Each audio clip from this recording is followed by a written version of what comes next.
ஒரு தலைவராக மாறணும் உங்களுக்கு தேவை. ராஜன் வீரமர் எழுதிய பொக்கிஷமான புத்தகம் தேர்தலில் உறுதியாக வெற்றி பெறுவது எப்படி. இப்பவே ஆர்டர் பண்ணுங்க. 2 நாள் சிறப்பு பயிற்சியிலையும் கலந்துக்கங்க.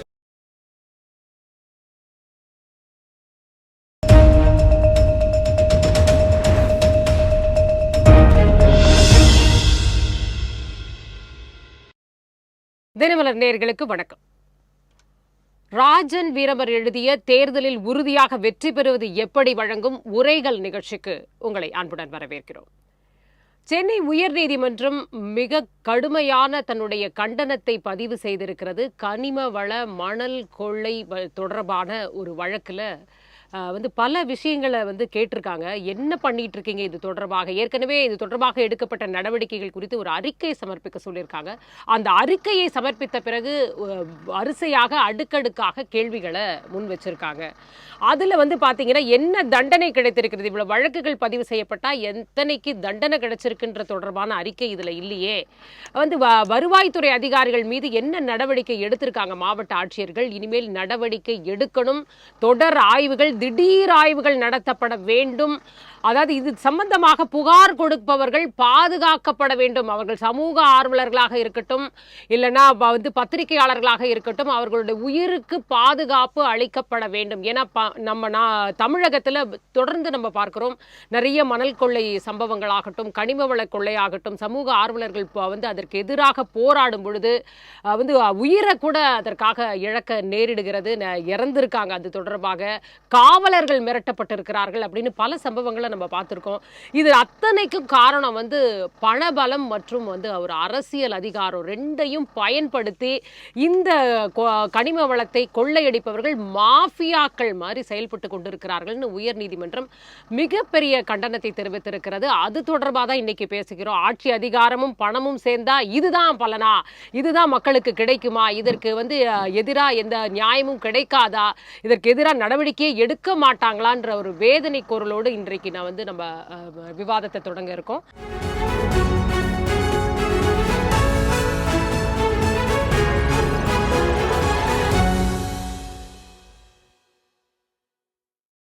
நம்மோட அரங்கில் 2 கருத்துரையாளர்கள் இணைஞ்சிருக்கிறாங்க. முதலாவதாக வழக்கறிஞர் திரு திலகரசன் அவர்கள். வணக்கம் சார். மற்றும் அரசியல் விமர்சகர் திரு ஜெயக்கண்ணன் அவர்கள். வணக்கம் சார். ஜெயக்கண்ணன் சார், எத்தனை முறை தான் நீதிமன்றத்தில் கண்டன குரலை வாங்கும் இந்த தமிழக அரசு அப்படின்ற கேள்விதான். இப்போ இந்த விஷயத்துலையும் அப்படிதான் கேட்டிருக்காங்க. என்ன கனிம வள கொள்ளையில் இவ்வளோதான் நாங்கள் நடவடிக்கை எடுத்திருக்கோம் அப்படின்ற ஒரு விஷயத்தை மட்டும் சொல்கிறாங்களே தவிர எத்தனை வழக்கில் இதற்கு தண்டனை கிடைச்சிருக்கு, என்ன பண்ணியிருக்காங்க, அதுக்கப்புறம் இந்த கவர்னன்ஸ் விவகாரத்தில் என்ன நடவடிக்கை அவங்க எடுத்திருக்காங்க அப்படின்ற கேள்விகளுக்கெல்லாம் இன்னும் ஒரு பெரிய பதிலில்லாத கேள்வி மாதிரி தானே இருக்குது. என்ன தான் பண்ணிட்டு இருக்கு அரசு, தமிழக அரசு? அதாவது நீதிமன்றங்கள் அவ்வப்போது அரசையும் அதிகாரிகளையும் என்ன நடவடிக்கை எடுத்தீர்கள் என்று வழக்குகளில் கேட்பதற்கான வழக்கம். இன்னொரு செய்தி என்னென்னா, ஏதோ புதிதாக கனிம வளங்கள் எல்லாமே இப்போ ஏற்கனவே சரியாக இருந்த மாதிரி இப்போ திடீர்னு மாறி போன மாதிரியான ஒரு சூழலை பொதுவாகவே திட்டமிட்டு சில நேரங்களில் ஏற்படுத்துவதும் வழக்கம். நீதிமன்றங்கள் தொடர்ச்சியாக வழக்குகள் குறித்து பேசுகின்ற பொழுது அதே உயர்நீதிமன்றமாக இருக்கட்டும், உச்சநீதிமன்றமாக ஒரு முக்கியமான கருத்துக்களை அவர்களுடைய கவனத்திற்கு வராமலே போய்விடுகிறது. எந்த நீதிமன்றத்தை ஏன் வழக்கில் தண்டனை பெற்று தரவில்லை என்று சொல்லக்கூடிய நீதித்துறையின் கீழ்தான் சிறப்பு நீதிமன்றங்கள் இயங்குகின்றன.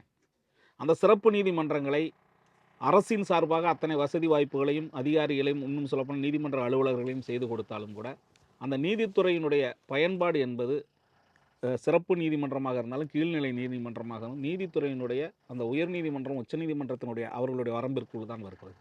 அப்படி இருக்கின்ற பொழுது கனிம வளங்கள் குறித்த தகவல்களையும் கனிம வளங்கள் குறித்த வழக்குகளையும் புதிதாக கேட்பது போல நீதிபதிகளும் உயர்நீதிமன்றமோ அல்லது உச்சநீதிமன்றமோ கேட்பது என்பது இது ஒரு சில நேரங்கள் என்னென்னா, நீதிமன்றத்தை விமர்சிக்கக்கூடாது, நீதிபதிகளையும் விமர்சிக்கக்கூடாது, மேல்முறையீடு செய்யலாம். இல்ல வழக்குல தண்டனை கிடைக்காததுக்கு காரணம் நீதிமன்றமா இருக்க முடிய கூட வாய்ப்பு இல்ல இல்லையா? அது ஒரு சிக்கல். ஏன்னா அதற்கான நீங்க ஆதாரங்களை யாரு ப்ரொவைட் பண்ணுமோ அது ப்ரொவைட் பண்ணலன்றதா. இதெல்லாம் உங்களுக்கு தெளிவா சொன்னாதானே தெரியும். அதுதான் நானும் சொல்றேன். நீதிமன்றங்கள் என்பதே மக்களுக்கான இறுதி நம்பிக்கை அப்படிங்கிற செய்தியோடு தான் நம்ம பேச இல்ல நீங்க வேண்டியிருக்கு. இந்த லைனை கனெக்ட் பண்ணி பாருங்க. ஒரு பக்கம் என்ன சொல்றாங்க, அரசியல் அதிகாரம் பிளஸ் பண பலம் ரெண்டு சேர்ந்த மாஃபியாங்கிறாங்க. அப்ப அந்த மாஃபியாக்கு எப்படி தண்டனை கிடைக்கும் அப்படின்ற ஒரு மிகப்பெரிய இல்ல, கேள்வி இருக்கு இல்லையா அந்த இடத்துல? இந்த மாஃபியாங்கிறதே ஏன்னா கரெக்டான ஆதாரத்தை கொடுத்தீங்கன்னா தானே தண்டனை இல்ல, இந்த கிடைக்கும். மாஃபியாங்கிறதே ஆ. நீங்க சொல்லக்கூடிய ஒரு வகையில ஒரு ஃபோபியான்னு நான் சொல்றேன். ம். திடீர் அப்படி திடீர்னு ஒண்ணும் இல்ல. இல்ல திடீர்னு பாத்தீங்கன்னா இப்ப உங்களுக்கு அந்த தூக்கத்துல எழுந்திருச்சு உங்களுக்கு விழிக்கிறதுக்கு ஒரு வியாதி சொல்லுவாங்க. ம். திடீர்னு தூக்கத்துல நடந்து போறதுக்கு ஒரு வியாதி சொல்லுவாங்க. அது மாதிரி என்னன்னா திடீர்னு கனிம வளங்கள் குறித்து ஒரு இது திடீர் இல்ல சார், தொடர் இல்ல, வழக்கு. சொல்லிடுறேன். நிறைய வழக்கு நடந்துகிட்டு இருக்கு. இந்த வழக்கும் தொடர்ச்சியா நடந்துகிட்டு இருக்கக்கூடிய ஒரு இல்ல, வழக்கு தான். அதற்கான என்ன முக்கியத்துவம் ஏன்னா தெரியுமா? அறிக்கை கொடுங்கன்னு சொல்லி தான் சமர்ப்பிச்சிருக்காங்க. சோ த அந்த கண்டினியூஷன். அறிக்கை அதுக்கு பிறகு அந்த ம். வழக்குகள் குறித்து என்ன நடக்குது? ம். நான் என்ன சொல்றேன், உயர்நீதிமன்றத்திற்கும் உச்சநீதிமன்றத்திற்கும் ஹேவிங் மோர் பவர்ஸ். ம். அதாவது என்னன்னா சகோதரருக்கும் தெரியும், ம். டிஸ்கிரிஷன் பவர், இன்ஹரண்ட் பவர்ஸ் அப்படிங்கிறத வரையறுத்திருக்கிறது அரசியலமைப்பு சட்டம். உங்களுக்கு வந்து நீதிமன்றம் கண்காணிக்கலாமா அப்படின்னு கேட்கும்போது கண்காணிக்கலாம். ஒரு உயர்நீதிமன்றம் எல்லாத்தையும் அவங்களே கண்காணிச்சுட்டு அரசு எதுக்கு இல்ல சார்? இல்ல நான் என்ன சொல்றேன், எல்லா கண்காணிக்க வேண்டிய அரசு இயந்திரங்கள், அரசு அதிகாரிகள், அரசு உங்களுக்கு துறைகள் அதை நான் என்ன செய்யலன்றது சொல்றேன், தானே அர்த்தம். அரசியலமைப்பு சட்டம் வகுத்து தந்திருக்கிற ம். சட்டமன்றம், நீதித்துறை, நிர்வாகம் அப்படிங்கிற செய்தியின் அடிப்படையில் தான் எல்லாத்தையும் நமக்கு சொல்றோம். ம். நீதிமன்றங்கள் கேட்கின்ற கேள்விகளை உள்வாங்குகின்ற போது அந்த நீதிமன்றத்திற்கான கடமைகளையும் நம்ம சொல்ல வேண்டியிருக்கிறது. ரைட். இந்த இடத்துல நான் திலகரசன் சார்ட்ட கேட்க வந்து மாஃபியா இல்ல ஃபோபியாங்கிறாரு, ஏத்துக்கிறீங்களா? மண மணல் மாஃபியா அப்படின்னு சொல்லிட்டு இப்போ நீங்கள் அந்த ஜட்ஜ்மெண்ட்டை மென்ஷன் பண்ணி கேட்குறீங்க. அதில் வந்து என்ன சொல்லியிருக்காங்கன்னா, பணத்து அதிகாரத்தை வச்சு இவங்க எல்லாமே தவிச்சிடுறாங்க அப்படின்றத. இது வந்து இங்கே ஹைகோர்ட்லேயும் சொல்லியிருக்காங்க, சுப்ரீம் கோர்ட்லேயும் அதுதான் நம்ம ஜஸ்டிஸ் அவர் சொல்லியிருக்காரு. ரீசெண்டாக சொன்னது என்ன சொல்லியிருக்காருன்னா, பணம் வச்சிருக்கிறவங்க, அதிகாரத்தில் இருக்கிறவங்க அதிகபட்சமான ஃபீஸ் வாங்குற அட்வொகேட்ஸை வச்சு தப்பிச்சிடுறாங்க. ஏழை வழக்கறிஞருக்காக நான் எப்பயுமே காத்திருக்கிறேன் என் பெஞ்சில் அப்படின்றத சொல்கிறாரு. அதையும் இதையும் நம்ம கனெக்ட் பண்ணிக்கலாம். இது வந்து நான் இன்னும் கொஞ்சம் டீப்பாக போகிறேன்னு நினைக்கிறேன். ஒரு 2 இயர்ஸ் பேக் வந்து சட்டமன்றத்தில் மணல் தட்டுப்பாடு அதிகமாக இருக்குது, வீடு கட்டுறதுலாம் மணல் இல்லை, ரொம்ப பப்ளிக் எல்லாமே கஷ்டப்படுறாங்க அப்படின்னு எதிர்க்கட்சிகள் எல்லாம் கேட்கும்போது என்ன பண்ணாங்க, இப்போ இருக்க கவர்மெண்ட், டிஎம்கே கவர்மெண்ட் என்ன பண்ணாங்க, ஒரு 25 இடத்துல நாங்கள் வந்து டெம்பரவரியாக ஒரு மணல் எடுக்கிறதுக்கு ஒரு ஐடென்டிஃபை பண்ணி அந்த இடத்தெல்லாம் எடுக்கலான்னு சொல்லி ஒரு 25 இடம் தமிழ்நாடு ஃபுல்லாகவே பண்ணாங்க. அதில் வந்து நம்ம திருவள்ளூர் மாவட்டத்தில் கொசத்தலை ஆறில் எவ்வளோன்னா 25,106 யூனிட் மட்டும் எடுக்கிறதுக்கு 2 இயர்ஸுக்கு பர்மிட் கொடுத்துருக்காங்க. இது வந்து மெய்யநாதன் அறிவிப்பு சட்டமன்றத்தில் பண்ணாங்க. இப்போ போய் நாளைக்கே செக் பண்ண சொல்லுங்களேன் எவ்வளோ யூனிட் அள்ளியிருக்காங்கன்னு சொல்லிட்டு. இது வந்து ஒரு நீதிமன்றமோ வேற யாரோ தலையிட ஒரு நியூஸோ வேற ஏதாவது பப்ளிஷ் ஆகிறதுக்கு முன்னாடி ஒரு அரசு அதிகாரி என்ன பண்ணணும், டெண்டருக்கு ஆல்ஃபர் பண்ணியிருக்கிறோம், ஒருத்தருக்கு டெண்டர் மணல் அள்ளுறது கொடுத்துருக்கோம், நம்ம எவ்வளோ அள்ளியிருக்கிறாங்க அப்படின்றத இன்வெஸ்டிகேஷன் பண்ண வேண்டியது, அளவீடு எடுக்க வேண்டியதெல்லாம் ஒரு அதிகாரியோட. லாரிக்கெல்லாம் நாங்க ஜிபிஎஸ் வந்து பொருத்த சொல்லியிருக்கோம், 2 மார்ச்சுக்குள்ள அது வந்து முடிவடைஞ்சிரும் அப்படின்னா கொஞ்சம் லாரிக்காவது ஜிபிஎஸ் இப்போ பொருத்திருப்பாங்க அப்படின்னு புரிஞ்சுக்கலாம். 2 வருஷத்துக்கு முன்னாடி, இன்னைக்கு வந்து 2025 2023 கொடுத்துருக்காங்க, 25,000 யூனிட் கொடுத்துருக்காங்க. இப்போ ஜிபிஎஸ் பொறுத்து என்ன யூஸ் இருக்கு? அதில் ஜிபிஎஸ் வந்து எத்தனை வாட்டி போகுது வருது அப்படின்றதுக்காக ஒரு நாளைக்கு ஒரு 10 வாட்டி போயிட்டு வருதுன்னா மாசத்துக்கு எத்தனை வாட்டி போயிட்டு வரும் மேடம்? 300 ஒரு லாரியில இவ்வளவு அள்ளலாம் அப்படின்ற ஒரு கால்குலேஷன் இருக்கும்ல. அவங்க இத்தனை லாரி இத்தனை வாட்டி போயிட்டு வருதுன்னா அப்ப எவ்வளவு எடுக்கலாம்? ஜிபிஎஸ்ன்றது அந்த வெஹிக்கிள் வந்து மூவ்மெண்ட்டை செக் பண்றதுக்கு அப்படின்னு நினைக்கிறேன். அதுல வந்து வெயிட்டை செக் பண்றதுக்கு அவங்க மென்ஷன், அந்த அஃபிடேவிட்டை கிளியரா பார்த்தா தான் தெரியும். அதுல வந்து எவ்வளவு யூனிட் எடுக்கிறாங்க அப்படின்றதுக்காக அவங்க சொல்லல. ஜிபிஎஸ் பொறுத்துன்றது அந்த வெஹிக்கிள் மூவ்மெண்ட்டுக்காக. ஒரு நாளைக்கு ஒரு 300 வாட்டி அந்த வெஹிக்கிள் போயிட்டு வருது, அந்த 300 வாட்டில எவ்வளவு குவான்டிட்டி எடுத்துட்டு போறாங்கன்றது நமக்கு தெரியாதுல்ல.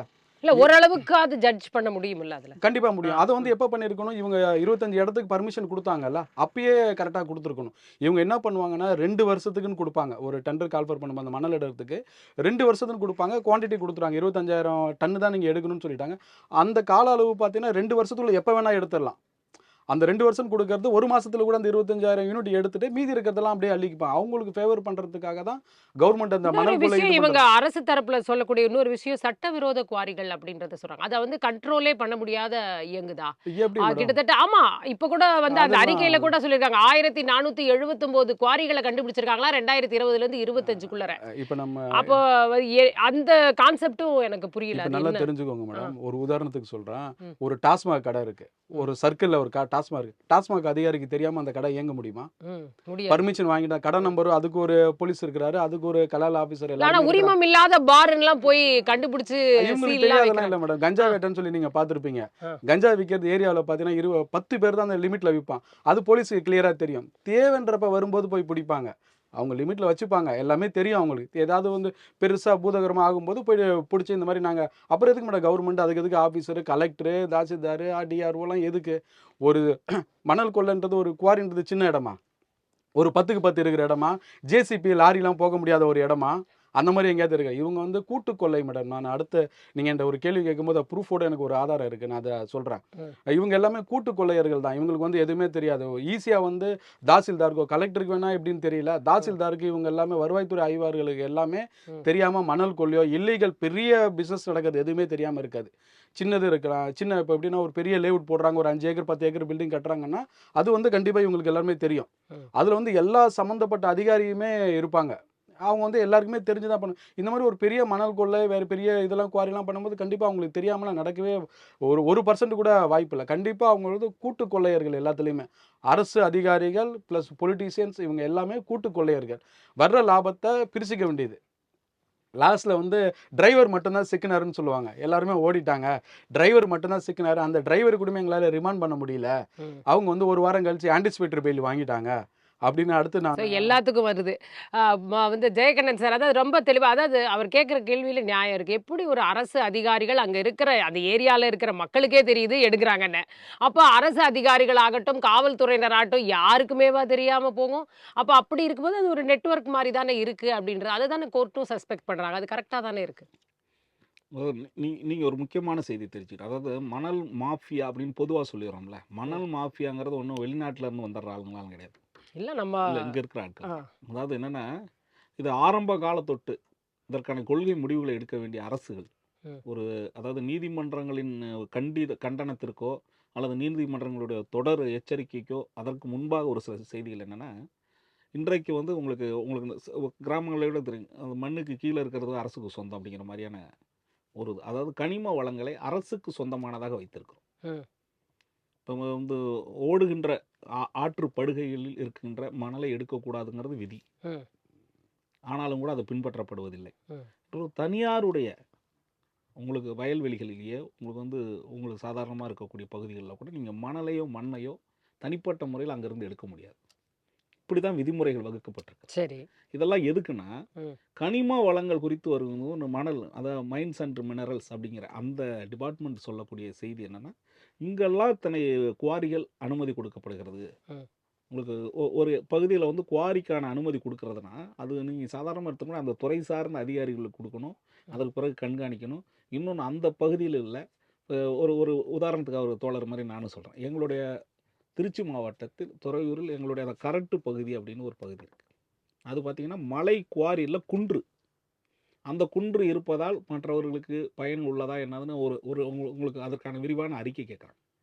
அந்த மலையவே வந்து அந்த குன்றே இப்போ இல்லாத அளவுக்கு அதை வந்து பண்ணியிருக்காங்க. இப்போ என்னென்னா, அத்தோடு முடிச்சிட்டாங்கன்னா பரவாயில்ல, அதற்கு பிறகு கீழேயும் தோண்டக்கூடிய வாய்ப்பு இருந்தால் அங்கே இருக்கக்கூடிய வயல்வெளிகள் அந்த விவசாய பகுதிகள் பாதிக்கப்படும். சரி, அப்ப இதுக்கு அரசுக்கும் இதுக்கும் சம்பந்தமே இல்லை. அரசு சம்பந்தம் இல்லைன்னு நான் சொல்லல. அதாவது என்னன்னா, அரசுக்கும் நம்ம என்னன்னா ஒட்டுமொத்தமா நம்ம என்ன சொல்லிடுறோம்னா, உங்களுடைய நோக்கம் இப்போ இன்றைக்கு ஒருத்துக்காக நான் வெளிப்படையாகவே சொல்கிறேன். இப்போ நீதிமன்றம் ஒரு குற்றச்சாட்டு சொல்லுகிறது, ஒரு கண்டனம் சொல்லுகிறது என்றால் உடனடியாக இன்றைக்கு இருக்கக்கூடிய திராவிட முன்னேற்ற கழக ஆட்சியில் இருப்பவர்கள் செய்கிறார்கள் அப்படிங்கிற மாதிரியான ஒரு பொதுவான அந்த செய்தியை ஆகிவிடக்கூடாது. இல்ல, எதிர்கட்சியா இருக்கும்போது ஒவ்வொன்றும் சொல்லிட்டு வராங்க. அதை வந்து இப்ப ஆளுங்கட்சியா இருக்கும்போது அதே ஸ்டேட்டஸ்ல இருக்குன்னா கேள்வி கேட்டு அண்ணா திராவிட முன்னேற்ற கழகம் இருக்கும்போது இதெல்லாம் செயல்படலையா? அதான் நான் கேக்குறேன். அதாவது திமுக எதிர்கட்சியாக இருக்கும் பொழுது இந்த அந்த மணல் கொள்ளை கனிம வள கொள்ளைன்னு சொல்லி அதெல்லாம் நாங்கெல்லாம் தடுப்போம், நாங்க நிறுத்துவோம், நாங்க வந்து அதை வருவாயாக மாற்றுவோம், வருவாயை பெருக்க எங்களுக்கு தெரியும், அந்த கனிம வளத்தெல்லாம் கரெக்டா பயன்படுத்தி நாங்க வருவாயை பெருக்குவோம் சொன்னாங்க. அதாவது ஆனா அதே நிலைமை இதுல என்ன பலன் அடைஞ்சிருவாங்கன்னா, அண்ணா திராவிட முன்னேற்ற கழகம் வந்து எதுவுமே செய்யலங்கிற மாதிரி. அதாவது என்ன செய்தினா, உங்களுக்கு திராவிட முன்னேற்ற கழகம் அண்ணா திராவிட முன்னேற்ற கழகம் ஆட்சியில் 5 வருஷம் ஆயும் நான் அதிமுகவே சொல்லிட்டே இருப்பேன்னா 5 வருஷமா ஆண்டதோட பயன் என்னன்னு கேக்குறேன். 10 ஆண்டுகள் தொடர்ச்சியா ஆட்சியில் செய்யும்போது அந்த தவறுகளை சுட்டி காட்டுவதற்கு முன்பாக இப்ப நடக்கக்கூடிய சரி செய்தலை நான் என்ன சொல்லிருக்கணும், தேர்தல் வாக்குறுதியில நாங்க வந்து தவறை மட்டும் சுட்டி சுட்டி காட்டுவோம் 5 வருஷம் அப்படின்னு சொல்லிருக்கணும். ஆனா பல வாக்குறுதிகளை கொடுத்துட்டீங்களே. வாக்குறுதிகள் இருக்கிறது உங்களுக்கு வந்து எடுப்புலயே மணல் கொள்ளையை தடுப்போம் எல்லாம் இருக்கு. ரெண்டு கட்சி சொல்லுவாங்க. நான் என்ன சொல்றேன், மணல் மாஃபியாங்கிற வார்த்தையை பயன்படுத்துகின்ற போது அதில் எந்த கட்சிக்காரர்களுக்கு நான் என்ன சொல்றேன், சம்பந்தமே இல்லாம சின்ன கட்சிக்காரங்க கூட அதுல இருப்பாங்க. நீங்க நினைக்கிற மாதிரிலாம் தமிழ்நாட்டுல வந்து எடுத்த எடுப்புல திராவிட முன்னேற்ற கழகத்தை சார்ந்தவர்கள் சார் அதுக்குள்ள செய்றாங்க. என்ன வேணா அண்ணா இருக்கட்டும் திராவிட சார், முன்னேற்ற கழகத்தை சாதாரண செய்றாங்க. மக்களாக நீ அது சுரண்டறது தடுக்கப்படணும்ன்றதான ஒரு தடுக்கப்படணும். அது எதிர்பார்ப்பா இருக்க முடியும். எதிர்பார்ப்பு இருக்கு. எத்தனை பேர் அதை நான் என்ன பத்தி சொல்றேன், புகார் கொடுக்குறாங்க, ஆனா ஆ, அவங்க எல்லாம் இறந்து இல்ல போறாங்க சார். சமூக ஆர்வலர்கள்ல எவ்வளவோ அவங்க நம்ம வந்து நினைச்சோம். நீங்க இப்ப விவாதத்துல நம்ம பேசும்போது எல்லாருமே ஒரு பொதுவான மக்கள் நலனுக்காக தான் பேசுறோம். இருக்கக்கூடிய நடைமுறைகளையும் சொல்றோம். இதற்காக என்ன என்ன செய்யலாம் என்பதுதான் அதற்குரிய தீர்வாக இருக்குமே ஒழிய எடுத்ததெல்லாம் இப்படி சொல்லியாச்சு. இப்ப இந்த 5 ஆண்டு காலத்துல இந்த அரசுக்கு என்ன செய்ய வேண்டும்ன்ற அந்த கொள்கையோ திட்டமோ பிளானோ எதுவும் இல்ல. இருக்கு இருந்ததுனால தான் உங்களுக்கு என்னன்னா குற்றச்சாட்டுகள் என்று வருகின்ற பொழுது இது குறித்து அதிகாரிகள் அதற்குரிய தனி அறிக்கையை தாக்கல் செய்கிறார்கள். உங்களுக்கு ஒரு சில மாதங்களுக்கு முன்னாடி தெரியும். பொதுப்பணித்துறை அமைச்சர் அதாவது இடி வந்து புகார் கொடுத்தது உள்நோக்கத்தோடு மத்திய அரசு வந்து செயல்படுகிறதுன்னு அங்க இருக்கக்கூடிய மாவட்ட அதிகாரிகள் குறிப்பாக ஆட்சியர்கள் மீது வழக்கு தொடுகின்ற போது ஆட்சியர்கள் ஆஜராகணும் போது டக்குன்னு ஒரு கேஸ போட்டு அதை இல்ல, ஸ்டே வாங்க முயற்சி பண்ணாங்க. அதுதானே அது. அதற்கான முயற்சி என்னன்னு ஏன் இந்த இடத்துல அதை நான் குறிப்பிடுறேன்னா அந்த இடத்துல என்னன்னா இந்த ஒரு வழக்குமே வந்து பழிவாங்கும் நோக்கத்தோடு மாவட்ட அதிகாரிகள் இன்னி வரைக்கும் அது சரியா அந்த வழக்கு நடக்கவே விட மாட்டேங்கிறாங்களே. அந்த மாவட்ட அதிகாரிகள் என்பது மாநில அரசிற்கான செயல்பாடுகளில் இருந்தால் கூட அவர்களை நியமிப்பது என்பது அது என்ன மத்திய அரசு எப்படி நீதித்துறைக்கு என்று ஒரு பவர் இருக்கிற மாதிரி உங்களுக்கு அன்றைக்கு சொல்லக்கூடிய ஐஏஎஸ் ஐபிஎஸ் அதிகாரி நியமிக்கின்ற அந்த அதிகாரம் அங்கே இருக்கக்கூடிய மத்திய அரசுக்கு இருக்கிறது. அவர்களுடைய அதிகாரிகள் மீது அவர்கள் நடவடிக்கை எடுக்கிறார்கள் என்கின்ற போது அது குறித்து அப்போ அவர்களுடைய கண்காணிப்பு சரியில்லை என்பது என்னுடைய நான் என்ன சொல்றேன், இதுக்கும் மத்திய மத்திய அரசு அரசு தான் காரணம். தமிழ்நாட்டுக்குள்ள நடக்கிற கனிம வள கொள்ளைக்கு மத்திய அரசு தாங்க. மத்திய அரசுடைய கண்காணிப்பு உண்மை. ரைட். இந்த இடத்துல திலகரசன் சார் இதுக்கும் எல்லாத்துக்கும் மத்திய அரசுன்ற மாதிரி இப்ப இதுக்கும் ஒரு மத்திய அரசுனா இப்ப இங்க இருக்கிறவங்களுக்கும் எதுக்குமே சம்பந்தம் இல்லையா? இங்க இருக்கிற கிரெடிட்டுக்கு மட்டும்தான் வந்து இங்க இருக்கக்கூடிய திமுக அரசுக்கு சொந்தம். மீது எதெல்லாம் குற்றச்சாட்டும் எல்லாமே மத்திய அரசுக்கு சொந்தமானது. ஐஏஎஸ் ஆபீசர் வந்து கண்ட்ரோல் வந்து சென்ட்ரல் கவர்மெண்டா இருந்தாலும் அவங்க துறை ஒதுக்குறது மாநில அரசு தானே. எனக்கு வேண்டப்பட்ட அதிகாரி டிஜிபிக்கு இன்னி வரைக்கும் நம்ம பாக்குறோம் துறை பொறுப்பு அவர் ரொம்ப அழகா அதிகாரிகளை அவர்கள் நியமிக்கிறார்கள். வேண்டப்பட்டவங்கள இன்னைக்கு வந்து டிஎம்ஏ இருக்கிறாரு, அவங்களுக்கு வந்து டிஎம்னா முனிசிபல் அட்மினிஸ்ட்ரேஷன் ஆபீசர் இருக்காரு. அவங்க வந்து அவங்க தப்பா இல்ல, அவங்க கம்யூனிட்டியா இருக்கணும். இப்போ ஒரு துறை அதிகாரி அமைச்சர் இருக்கிறாருன்னா அமைச்சரே மேடையில சொல்றாரு நம்ம பையதான் அதெல்லாம் நம்ம பார்த்து இப்ப இது திருச்சிக்காரு சொல்றாரு, நேரு சொல்றாரு, அப்ப நம்ம தான் அவரு ரெட்டி தான் அவரு அப்படின்ற மாதிரி அவர் சொல்றாரு. அந்த மாதிரி அவங்களுக்கு வேண்டப்பட்டவங்கள தான் அவங்க துறை அதிகாரியா வச்சுக்கிறாங்க. இது வந்து என்ன கேள்வி கேட்டீங்க மேடம்? அதுக்குள்ள இல்ல மத்திய அரசு குற்றம் சொல்லி தப்பிச்சுக்க முடியுமா? இதுல வந்து நீங்க இந்த கூட்டு கொள்ளை அப்படினீங்க. அப்ப என்ன அது கூட்டு கொள்ளை? சுத்தமா நேர்மையா இருக்கிற மாதிரி ஒரு சில இதெல்லாம் இருக்கு. இப்ப ரயில்வேஸ் இருக்கு, ரயில்வேஸ்ல டிரான்ஸ்பரன்சியா எந்த பிரச்சனையும் இல்லாம அந்த மாதிரி இதையுமே கொடுத்துருங்க, அவங்களுமே டிரான்ஸ்பரன்சியா நடத்துவோம். எதுக்காக இங்க மாநில அரசு இதை வச்சுக்கணும்? அந்த மாதிரி வந்து ஒரு துறையை நம்ம கிட்ட இருக்குன்னா அது சரிவர நம்மளால பராமரிக்க முடியல, நேர்த்தியா கொண்டு போக முடியல, ஊழல் இல்லாம பண்ண முடியல, அந்த துறையை நம்ம வச்சுக்க முடியாது. அந்த துறை ஒரு மாநில அரசுல இருக்குன்னா திறம்பட செயல்படணும். முன்னாடி இருக்கிற குறைகளை சுட்டி காட்டாம தற்போது எனக்கு வந்து மக்கள் ஒரு அதிகாரம் கொடுத்துருக்காங்க, அதுல எது சிறப்பா பண்ணணும்னு பண்றது தான் ஒரு சிறந்த ஆட்சியாளர். இதுக்கு முன்னாடி இருக்கிறவங்க அப்படி பண்ணிட்டாங்க இப்படி பண்ண அதுக்கு அவங்களே கொண்டு வந்திருப்பாங்களே. 10 வருஷம் ஆட்சியில இல்ல இனிமேலும் சொல்லிக்கிட்டே இருக்கலாம்னு சொல்றது என்ன பொறுத்தவரைக்கும் அது சொல்றது வந்து ஒரு சரியான அரசியல்வாதியும் ஒரு சரியான தலைவரும் இருக்க மாட்டார். முன்னாடி இருக்கிறத சுட்டி காட்டாம இன்னைக்கு நான் என்ன சிறப்பா பண்றேன், மக்களுக்கு எது சேவை பண்றது ரெடியா இருக்கிறேன் அப்படின்றதான் பண்ணணுமே தவிர ஊழலை தடுத்து சிறப்பானதை இது வந்து கொண்டு வரணுமே தவிர இதை வந்து சொல்றேன்னு சொன்னதை இப்ப சொல்லிடுங்க. அது என்ன கூட்டு கொள்ளை சம்பந்தமா இது மேடம்? இப்ப பட்டாபிராம்ல டைட்டில் பார்க்னு ஒரு டைட்டில் பார்க் வந்து ஏடிஎம்கே பீரியட்ல கொண்டு வந்தாங்க. அதுக்கு பின்னாடி ஒரு பெரிய மணல் கொள்ளை நடந்துட்டு இருக்கு, ரொம்ப நாளா நடந்துட்டு இருக்கு. அங்க இருக்க லோக்கல்ல இருக்கிற ஒரு கட்சிக்காரர் வந்து இந்த மாதிரி புகார் கொடுக்குறாரு. அதுக்கப்புறம் மைன்ஸ் வந்து காவல்துறையில் புகார் கொடுக்குறாங்க. புகார் கொடுத்தா பட்டாபிராம் போலீஸ் ஸ்டேஷனில் வந்து எஃப்ஐஆர் ஃபைல் பண்ணுறாங்க. 6 வண்டியை சீஸ் பண்ணி போலீஸ் ஸ்டேஷனில் வச்சுருக்கிறாங்க. அதில் வந்து யார் சம்மந்தப்பட்டிருக்கிற அமைச்சர் பின்னாடி இருக்கிறாரு, அவங்களோட கட்சிக்காரங்க எல்லாருமே சம்மந்தப்பட்டிருக்கிறாங்க. அதுக்குள்ளே அவங்க இன்வெஸ்டிகேஷன் பண்ணி அந்த வண்டிக்கு உரிமையாளர் யார், அந்த மணல் திருட்டில் யார் ஈடுபட்டாங்க அப்படின்னு போலீஸ் போகவே இல்லை. அந்த 6 வண்டி டிரைவர் இருக்கிறாங்கல்ல அவங்களையுமே எஃப்ஐஆரில் மென்ஷன் பண்ணுறாங்க, அவங்கள ரிமாண்ட் பண்ணலை, அவங்க எஸ்கேப் ஆகிடுறாங்க. அதுக்கப்புறமா அவங்க கோர்ட்டுக்கு போகிறாங்க. ஒரு 20 நாள் கேப்பில் வந்து ஆன்டிசிபேட்டரி பெயில் வாங்குறாங்க. 25/8 ஆன்டிசிபேட்டரி பெயிலில் வந்து இவங்க அஃபிடேவிட்டில் என்ன மென்ஷன் பண்ணுறாங்கன்னா எஃப்ஐஆரில் க்ளீனாக சொல்கிறாங்க, மைன்ஸ் கம்ப்ளைண்ட் கனிம சவுடு மண் அப்படின்னு கிளியராக வந்து கனிம சவுடு மண் சொல்லி மென்ஷன் பண்ணி எஃப்ஐஆர் அந்த மைன்ஸ் டிபார்ட்மெண்ட் ஆஃபீஸரும் அதுதான் கம்ப்ளைண்ட், அதுவும் எஃப்ஐஆரில் மென்ஷன் பண்ணுறாங்க. இவங்க அக்யூஸ்டு கோர்ட்டுக்கு போயிட்டு ஆன்டிசிபேட்டரி பெயிலில் என்ன மென்ஷன் பண்ணுறாங்கன்னா அதில் வந்து கனிம மண் கிடையாது, வேஸ்ட்டு மண் அப்படின்றாங்க. அதுவும் இல்லாமல் போலீஸ் வந்து கூடுதல் பணம் கேட்டாங்க, அதை வந்து ஜட்ஜி கேட்டு மென்ஷன் பண்ணிக்கலாமான்னு கேட்குறாரு. இதை நான் மென்ஷன் பண்ணிக்கிட்டு மென்ஷன் பண்ணிக்கலாம் அப்படின்னு கூடுதல் பணம் கேட்குறாருன்னா ரெகுலராக நீ பணம் வாங்கிட்டு இருக்க, போலீஸ் வந்து நீ ரெகுலராக பணம் வாங்கிட்டு இருக்க, அதனால தான் நீ கூடுதல் பணம் அப்படின்றத லஞ்சம் வாங்குறது கன்ஃபார்ம் ஆயிடுச்சு. இதுக்கு வந்து ஆன்டிசிபேட்டரி பெயில் வாங்கிட்டாங்க. இன்னைக்கு வரைக்கும் வண்டி அங்கேயே தான் இருக்கு. இதுல வந்து என்ன சொல்றேன்னா 2 பேருமே கூட்டு கலவாணிகள். அதுதான் என்ன நடவடிக்கை எடுத்தீங்க, என்ன தண்டனை கிடைச்சதுன்னா பதில் சொல்ல முடியலன்னா அந்த இடம் தான். கோர்ட்ல போயிட்டு தைரியமா உன்னால வந்து ஒரு அக்யூஸ்ட் வந்து கூடுதல் பணம் கேட்குற அப்படின்றப்ப நீ ரெகுலரா நீங்க எல்லாருமே கூட்டு கலவாணி தான். மைன்ஸ், தாசில்தார், இது வந்து என்னன்னு கேட்டீங்கன்னா போலீஸ் டைட்டில் பார்க் பக்கத்துல தாசில்தார் ஆஃபீஸ், மெயின் ரோடு மெயினா இருக்கிற இடத்துலயே வந்து இந்த மாதிரி இப்போ வந்து அவர் கம்ப்ளைண்ட் கொடுத்தாருல, அவருக்கு வந்து இவங்க எல்லாம் சேர்ந்து பிரச்சனை உண்டு பண்றாங்க.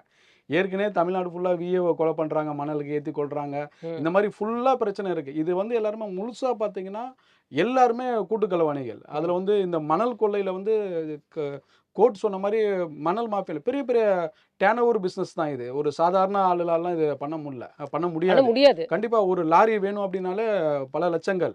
அந்த மாதிரி ஒரு 25,000 யூனிட் எடுக்கணும் அப்படின்னாலே அத்தனை லாரி வேணும், அவ்வளோ ஜேசிபி வேணும், கிட்டத்தட்ட பலாயிரம் கோடி இன்வெஸ்ட்மெண்ட்டு. அந்த சம்மந்தப்பட்டல இருக்கிற அமைச்சர்கள், சிட்டிங் எம்எல்ஏஸ் தான் அதை எல்லாமே பண்ணுவாங்க. கண்டிப்பா அவங்க தான் அதை பண்றாங்க. நீங்க சொன்ன மாதிரி இது ரெக்கார்டு ஏதாவது வேணும், இந்த குற்றத்தை நிரூபிக்கணும்னா ஒரு ஜட்ஜி வந்து நேரா களத்துல இறங்கி போய் இன்வெஸ்டிகேஷன் பண்ணி அதுக்கான ரிப்போர்ட்டை ப்ரிப்பேர் பண்ண முடியாது. நிறைய கேசஸ்ல ஃபெயிலியர் ஆகுறதுக்கு காரணமே அதுதான். ஏன்னா ரிப்போர்ட் கொடுக்கறது எல்லாமே கவர்மெண்ட் தான். இல்ல அதுதான், அதனாலதான் உங்களுக்கு அதிகமா கூட கேஸ்ல பாத்தீங்கன்னா என்ன சொல்றாங்கன்னா அபிடேட் கேட்கும்போது தண்டனைகள் என்ன, தண்டனைகளோட விவரங்களே எதுவுமே இல்ல. இல்லை, அப்படியே பிளாங்கா கொடுத்துருவாங்க. திருப்பி கோர்ட் அதை கேட்கும். 3 மாசத்துல சிட்டிங் அதான் இப்ப கேட்டிருக்காங்க. அததான் இப்ப திரும்பியும் கேட்டிருக்காங்க. இப்போ தண்டனை இன்னைக்கு பத்தி ஒண்ணும் இல்லையே. நேற்று 18ஆம் தேதி போட்டிருக்காங்களா, இது வந்து அடுத்த டேட் போட்டிருப்பாங்க, எப்படியும் ஆஃப்டர் ஜனவரியில போட்டிருப்பாங்க. 20ஆம் தேதி திருப்பி வரும். திருப்பி இவங்க அதுக்குள்ள தேவையான எலெக்ஷனே வந்துரும். தேவையான டாக்குமெண்ட்டை கொடுக்க மாட்டாங்க. 3 மாசத்துல சிட்டிங் ஜட்ஜி மாறிடுவாரு. ரைட். அடுத்த ஜட்ஜி வரும்போது இது அப்படியே குழப்பம் சார். அதுக்காக அவங்க பண்ற வேலை தான். ரைட். வந்து ஜெயகண்ணன் சார், இப்ப நீங்க சொன்னீங்க இல்ல நான் வந்து நடைமுறையில பல சிக்கல் இருக்கு அது சொன்னீங்க. ஒரு ஒரு திடீர் ஆய்வு நடத்தணும்ன்றத சொல்றத கூட நீதிமன்றம் தான் வந்து சொல்லணுமா? ஒரு சிக்கல் இருக்கு, பிரச்சனை இருக்கு, நீங்க சொல்ற மாதிரி கடந்த ஆட்சி காலத்திலேயே நடந்துருச்சுன்னே வச்சுக்குவோம். இப்போ நீங்க வந்து ஆய்வு உடனே திடீர்னு ஆய்வு பண்ணா அதை கண்டுபிடிக்கலாம்.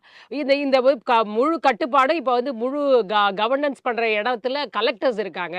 கலெக்டர்ஸ் வந்து போய் வருவாய்த்துறை அதிகாரிகளை வந்து என்ன எதனால இது நடவடிக்கை எடுக்கல, என்ன நடந்துச்சுன்ற விவரங்களை கேட்டு அவங்க மேலேயும் ஆக்ஷன் எடுக்கலாம்.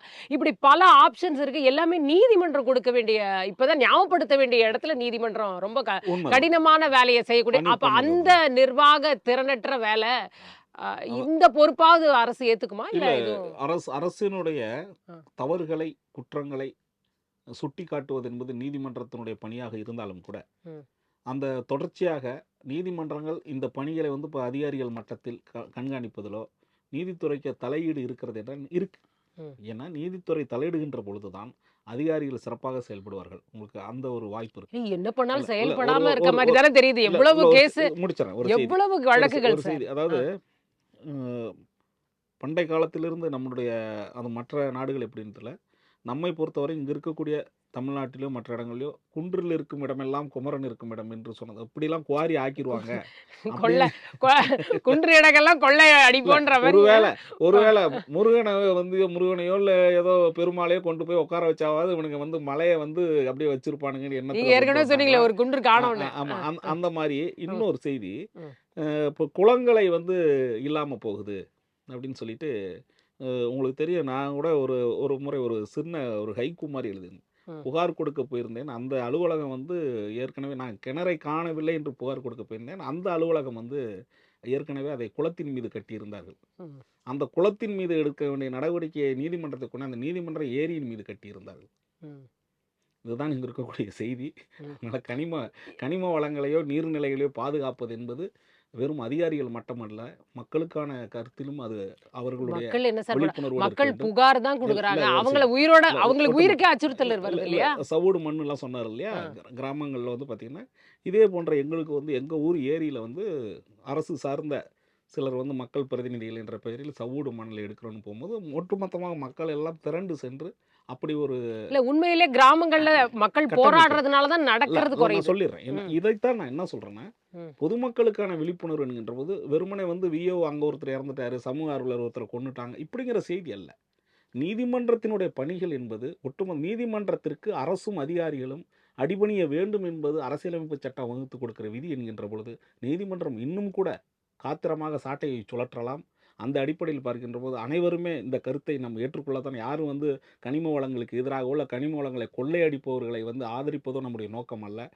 நம்முடைய விவாதம் என்பது இனி வருங்காலத்தில் நீதிமன்றங்கள் அவ்வப்போது திடீரென்று விழித்து So, கொண்டு பொறுப்பு வந்து நீதிமன்றத்திட்ட கொடுத்துடலாம். பொறுப்பு இல்ல. ஆளும் தொடர்ச்சியாக அரசுக்கு கண்காணிப்பு வந்து relax பண்ணிடலாம். என்னுடைய செய்தி ஆளும் கட்சி எதிர்க்கட்சிக்கு நான் போகல. அதிகாரிகளை கேள்வி கேட்கின்ற எல்லாமே நீதித்துறையின் கீழ் இயங்க முடியும் அப்படிங்கிற செய்தியை சொல்றோம் இல்லையா? அதிகாரிகள் மட்டத்தில் அரசு மட்டத்திலும் கூட நீதிமன்றத்திற்குத்தான் அந்த மரியாதை தருகிறார்கள் என்பது இன்னும் கூட காத்திரமாக சொல்லலாம் என்பது என்னுடைய கருத்து. ரைட். திலகரசன் சார், இதை வந்து இப்போ தடுக்க என்ன வழி? ஏன்னா இப்போ நீதிமன்றம் பல விஷயங்களை சொல்லியிருக்காங்க, இதெல்லாம் நீங்கள் செய்யுங்கன்னு. அதெல்லாம் ப்ராக்டிக்கலாக செய்ய முடியுமா? செய்வாங்களா? இல்லை வேற என்ன செய்தால் இது வந்து இந்த கனிம வள கொள்ளை அப்படிங்கிறது நம்ம தடுக்க முடியுமா, குறைக்க முடியுமா அப்படின்னாது? அரசு அதிகாரிகளுக்கு வந்து லஞ்சம் வாங்கணும் அப்படின்ற நோக்கம் இருக்கக்கூடாது மேடம். சிறப்பான ஆட்சியாளர்களுக்கும் மக்களுக்கு நல்லது பண்ணணும், நம்மளும் கொள்ளடிக்கக்கூடாது அப்படின்ற எண்ணம் இருந்தால் இதை மாற்றலாம். மாவட்ட ஆட்சித்தலைவர் வந்து திங்கக்கிழமை மட்டும் மனுக்கள் வாங்குற பப்ளிக்கிட்ட மட்டும் குறைகளை கொடுத்தா சொல்லுங்கன்னு சொல்லி வாங்குறாரு. அந்த மாதிரி எல்லாருமே இந்த குவாரிகள் அதுக்கெல்லாம் போனாங்கன்னா நல்ல ஒரு இருக்குது. இப்போ நிறைய ஆட்சியாளர் பார்த்தீங்கன்னா ஃபுல்லாக இப்போ கேமராவோடய போயிடுறாங்க. முன்னெல்லாம் ஆட்சியாளர் போய் ஏதாவது இல்லை சார், ஆட்சியாளர்கள் ஸ்ட்ராங்காக இருந்தால் அதிகாரிகள் ஃபாலோ பண்ணி தானே ஆகணும் இல்லையா? அந்த இடத்துல நம்ம எப்பயுமே கொஞ்சம் ஒரு மாதிரி விட்டு கொடுக்குற மாதிரி ஒரு மாதிரி காம்ப்ரமைசிங்காக போகும் பொழுது அதிகாரிகள் வந்து அவங்க வேலையை அவங்க செய்ய போகிறாங்க. ஸோ அந்த கண்ட்ரோல் இங்கே இல்லாததும் ஒரு காரணம். கண்டிப்பாக மேடம். இப்போ மக்கள் வந்து எதுக்காக ஒரு சட்டமன்றத்தை ஒரு சட்டமன்ற எம்எல்ஏ செலக்ட் பண்ணுறாங்கன்னா, அந்த தொகுதிக்கான பிரதிநிதி எங்களால் ஒரு 3 லட்சம் வாக்காளரால் எங்களால் எதுவுமே பண்ண முடியாது, எங்களோட பிரதிநிதியாக நீ போய் சட்டமன்றத்தில் பேசணும், எங்களுக்கான குரலாக நீங்கள் இருக்கணும் அப்படின்றதுக்காக தான் அவங்களை அனுப்புகிறாங்க. ஆனால் அவங்க யாருமே அந்த வேலைகளை செய்யறதில்ல. மக்கள் வந்து ஃபுல்லாகவே ஏமாத்துறாங்க. அதனால தான் இவ்வளோ பெருசாகிறது. ஆட்சியாளர்களும் சரி ப்ளஸ் அதிகாரிகளும் சரி முனைப்போடு அதை தடுக்கணும் அப்படின்ற எண்ணங்கள் இருக்கணும். அந்த மாதிரி இல்லாமல் சுய இதுக்காக அவங்க பண்ணுறதுனால தான் இவ்வளோ பிரச்சனை. மக்களால் வந்து ஓட்டு போடுறது மட்டும்தான் முடியும், ஒரு டைமில் ஓட்டு போடுறது முடியும். அவங்களையுமே திசை திருப்பி ஒரு ஏமாற்று வேலையில் இலவசங்களை அதிகமாக கொடுத்து அவங்களையுமே கன்வைன்ஸ் பண்ணி ஒரு மாதிரியான போக்கில் கொண்டு போகிறனால பெரிய கஷ்டங்கள் ஏற்படுது. அதை மக்களை மடைமாற்றி திசை திருப்புகிற நோக்கத்தில் இல்லாமல் மக்களுக்கு சேவை செய்யணும் அப்படின்ற கடவுளுக்கு கொடுத்த ஒரு பெரிய ஆப்பர்ச்சுனிட்டியாக அதிகாரி எல்லாமே நினைக்கணும். நான் அப்பப்போ சொல்லுவேன், பிள்ளையார் அவங்கெல்லாம் பார்த்தீங்கன்னா 24 மணி நேரம் அங்கேயே தான் இருப்பாங்க. கடவுளை வந்து எப்போ வேணால் போய் சாமியை கும்பிட்டுலாம். ஒரு சாதாரண விஏவை கூட வெளியூர் பயணம்னு சொல்லிட்டு பக்கத்து ஏரியாவுக்கு போயிட்டேன்னு சொல்லிட்டு நோட்டீஸ் போர்டில் போயிட்டு போயிரு, அவரை போய் பார்க்கணுனாலே நமக்கு அவ்வளோ கஷ்டம். அவ்வளோ பெரிய பொறுப்பு உங்களுக்கு வந்து கிடச்சிருக்காட்டினா அது சோசியல் ரெஸ்பான்சிபிலிட்டியோட வேலை செஞ்சால் சிறப்பாக இருக்கும். அந்த மாதிரி நடந்துக்க மாட்டுறாங்க அதிகாரிகள். மட்டும் கீழ்மட்ட இப்போ ஆர்ஐ இவங்கெல்லாம் இருக்கிறாங்கன்னா மாவட்ட ஆட்சித்தலைவர் தான் அதுக்கு பெருசாக பொறுப்பு எடுத்துக்கிறீங்க. குவாரி இதுக்கெல்லாம் பார்த்தீங்கன்னா பெருசாக பொறுப்புத்துவ அதிகாரி அப்படின்னா மாவட்ட ஆட்சியர். எந்த மாவட்ட ஆட்சித்தலைவருமே அந்த மாதிரி போகலை. நீங்கள் லாஸ்ட்டாக பார்த்தீங்கன்னா நிறைய ஆக்டிவாக இருக்கிற மாவட்ட ஆட்சித்தலைவர் எடுத்துக்கோங்க. திருவள்ளூர் கொஞ்சம் ஆக்டிவாக இருக்கார் போல இருக்குது. அதுக்கப்புறம் இந்த நம்ம சரௌண்டிங்கில் இருக்கிறது சென்னைன்னு இங்கெல்லாம் இருக்கிறது ஒரு 4 மாவட்ட ஆட்சியர் யாராவது குவாரிக்கு போயிருக்காங்கன்னு சொல்லிட்டு எப்பயாவது வீடியோ ஏதாவது வந்திருக்கா, ஃபோட்டோ ஏதாவது வந்திருக்கா? எதுவுமே இருக்காது. இந்த 5 வருஷத்துல பாருங்க இந்த ஆட்சியில் எங்கேயுமே வந்திருக்கு. ஏன்னா அந்த இடத்துல தான் மாஃபியா மாதிரி செயல்படும் பொழுது அதிகாரிகளும் ஒரு எல்லைக்கு மேல போக முடியாத ஒரு சூழல். மாவட்ட ஆட்சித்தலைவர் வந்து சுப்ரீம் பவர் தானே மேடம். ஒரு முதலமைச்சர் வந்து எப்படி ஒரு தமிழ்நாட்டுக்கு பவரோ அந்த மாதிரி தான். இல்ல செய்ய நினைக்கிறவங்க கூட செய்ய முடியாத ஒரு சூழல் இருக்கு. நம்ம எல்லாரையும் ஒட்டுமொத்தமாகவும் சொல்ல முடியாது, குறை சொல்ல முடியாது. செய்யறவங்களுக்கும் அந்த ஒரு ஏதோ ஒரு அழுத்தம் இருக்கிறது. ஏதோ ஒரு பெரிய டர்ன் ஓவர் பிசினஸ் என்ன பண்ணுவார் அமைச்சர், என்ன பண்ணுவார் அமைச்சரே அந்த பிசினஸ்ல இருக்கிறாரு. மணல் கொள்ளை அதெல்லாம் இன்வால்வ் ஆகி அவங்க சொந்தக்காரவங்க எல்லாருமே அவங்க திடீர்னு வந்து என்ன கலெக்டர் போயிட்டு இன்வால்வ் ஆகி ஏதாவது பண்ணார் அப்படின்னா உடனே அவரை மாற்றிடுவாங்க. அது வந்து ஆட்சியாளர்களும் சுத்தமாக வந்து அதை மாற்றணும், மணல் கொள்ளையில் ஈடுபடக்கூடாது அப்படின்றத சொல்லணும். அந்த அரசு பில்டிங் எல்லாம் இருக்குது, நிறைய சிஎம் எல்லாம் ஓப்பன் பண்ணுற நிறைய பில்டிங்லாம் பார்த்தீங்கன்னா தண்ணிக்குள்ளே இருக்கிறதே ஓப்பன் பண்ணாங்க. சிட்லப்பாக்கம் பேரூராட்சி பில்டிங் இருந்தது, இப்போ ஃபுல்லாக என்க்ரோச்மெண்ட் எல்லாமே பண்ணிட்டாங்க. அது கவர்மெண்ட் பில்டிங் அங்கே தான். அந்த பணத்துக்கு யார் பொறுப்பு? மக்கள் கட்டுற ஒவ்வொரு வரி பணத்துக்கும் முதலமைச்சரும் அங்கே இருக்கிற துறை அதிகாரிகளும் நாங்கள் பொறுப்பு அப்படின்னு ஒரு ரெஸ்பான்சிபிலிட்டி வேலை செஞ்சால் மட்டும்தான் இது எல்லாமே தவிர்க்க முடியும். அவங்க தயாராக இல்லை. ஓட்டுக்கு வந்து எவ்வளோ பணம் கொடுக்கலாம், எலெக்ஷனுக்கு எவ்வளோ செலவு பண்ணலாம், ஒரு நல்ல பணம் உள்ள கேண்டிடேட் எப்படி செலக்ட் பண்ணலாம் அப்படின்ற ஒரு நோக்கத்தில் இருக்கிறாங்க. இது எல்லாமே மாறினா மட்டும்தான் இது எல்லாமே மாற்ற முடியும். அந்த ரெஸ்பான்சிபிலிட்டி ஆட்சியாளருக்கு கண்டிப்பாக வரணும். வந்தால் மட்டும்தான் இதை மாற்ற முடியும். கருத்துக்களுக்கு உங்களை இருவருக்குமே நன்றி.